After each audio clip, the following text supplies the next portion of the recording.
Welcome to another day in Frictionless AI. I'm your Frictionless AI technical architect, Elise Teddington Jones. So let's see what we're talking about today. I'm going to show you how, for just pennies, I run this system. Okay, and what does this system do? Where's the AI in it? Okay, so this is not generative AI, guys. Let's just put a pin in that. As always, this is deterministic. This means that there is code, right? There's back end. There are a bunch of Python, and within this Python, there are DSPy signatures, and different things are happening here. Okay, we have an extension, a Chrome extension, and also a front end, which we'll look at the front. We were just looking at the front end, but just want to say it's all code, right? And it's creating these agents that run the system. So we're looking at my DSPy agentic swarms at work here. So what's happening? One, we've got these questions. So 20 are generated. And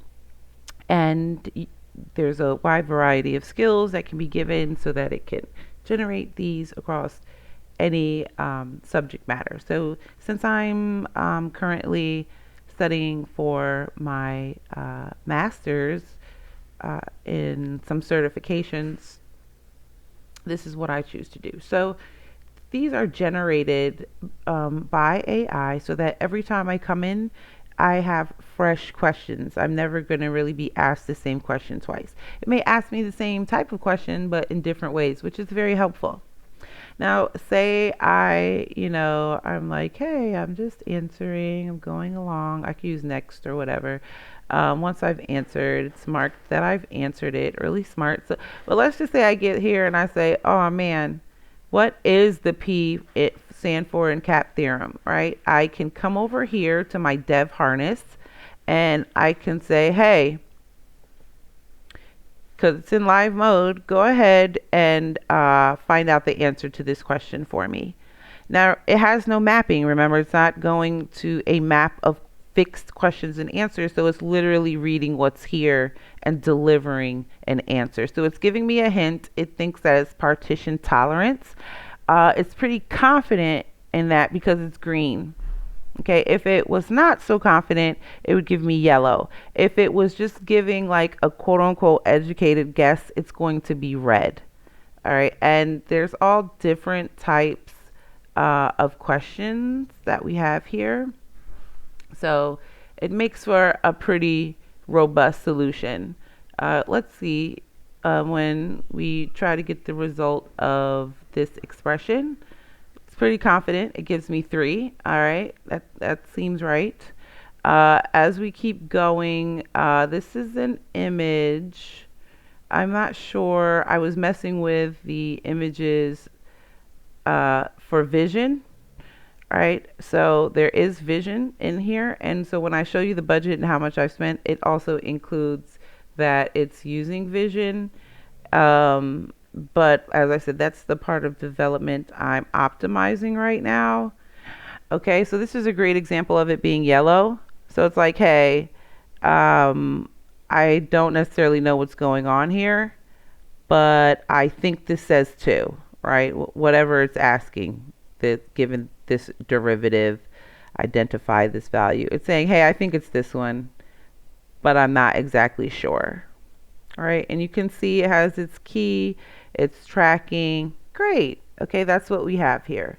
So you have a helper that will always give you the questions you need uniquely, and we'll clear the overlays and move from here. So how much do you think it costs for this to run? Like this, could be very expensive. So let's go ahead and look at my usage.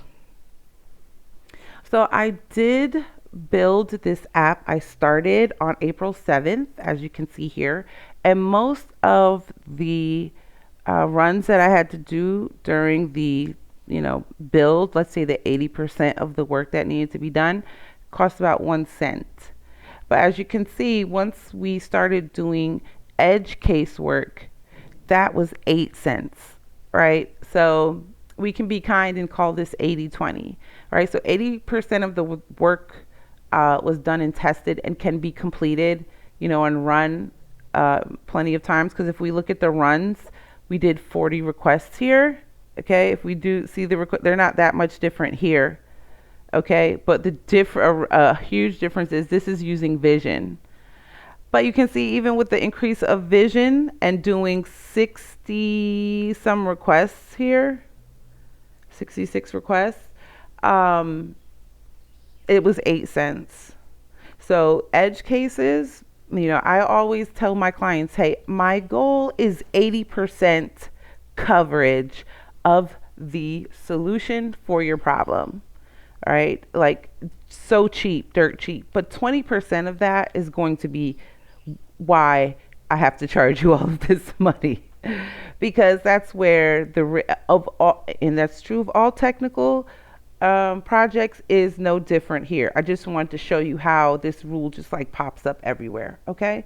Now I also want to show you that this 973,000 tokens that we've used, or I've used, I guess me and ChatGPT have used for 3 days, has been almost 1 million tokens. So that's probably like 750,000 words, you could say. That's the equivalency for tokens and words here. And with the total of 154 requests. And you can also see what that input and output looks like. Okay, so you can see that these numbers and the figures in terms of the dollar amounts reflect the input and output, because they're priced a little bit differently. Okay, so I've spent 15 cents essentially running all those. The requests are every time I press the button for the generation of the question and answers or a hint. Okay, that's what this represents, that usage. So let's go and look at some usage. Oops, I didn't mean to do that. Let me go get my number again. Sorry. Let's look at what this can cost in the hands of an inexperienced AI engineer. So first of all, an inexperienced AI engineer is not going to be Pythoning it up, right? And they're not going to be using DSPy. They're not going to be using DSPydantic even, or have a solid way of getting determinism from this very generative, talkative, overconfident, hallucinating LLM. So we come over here. If we put a token paste our token count. All right, so it's essentially give or take 730,000 words, right? Now, if you use the latest and greatest of the models, which if you are in ChatGPT, in Gemini, in Notebook LM, in any of these places, you're typically using the latest and greatest model.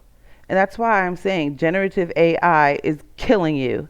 All right, if you're not using deterministic AI, which I just showed you is costing pennies, that same token usage that I've used in my programs, this is how much that would cost if you were doing this generative. So with OpenAI and their latest and greatest tool, this would have cost $17. What is it required? I just showed you the OpenAI model I'm using for pennies is pretty confident, right? Except for when it gets to advanced calculus. And maybe that calculus was, because it's generated by the AI, maybe that was a little off. I'm not sure. But what I am saying, without additional refinements and optimizations and certain trainings, this is just one shot, right? This is one shot program that you see here is better than what's going to happen if you go the generative route, where you're chatting with the AI and trying to give it to deliver this application, this back end, right? And the front end that we were looking at, right? You don't get that front end. In fact, you get to ask the chat GPT to generate it for you, right? And you have no track record. You don't really have these things. I can do this for pennies, and I can teach your staff how to do this for pennies. But what I wanted to show you was proof is in the pudding This is what I'm doing. This is how much it costs. And I'm building these solutions every day. So I will be giving away this, what I think is an awesome studying partner. But better than that, I'll tell you there's something novel in here.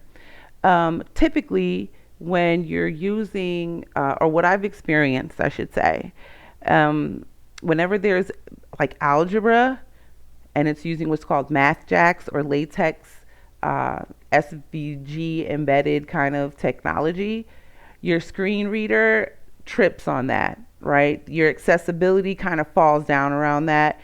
And my tool is trained to utilize those libraries to ensure that it is transformed into accessibility. So it can be read by the screen reader that we have, that we're utilizing here, and or the native screen reader, right? So the Chrome extension, that's part of what that's about. And just making the world a better place. So I will be uploading this. I'm going to make it a little prettier up here, and give this as a blessing for anyone to put their key in it and know that, oh my God, Elise gave it to me, so it's just going to cost me pennies to run it, essentially, right? All right, I hope you guys love this. I love doing this, and I'd love to do it for you. So come check me.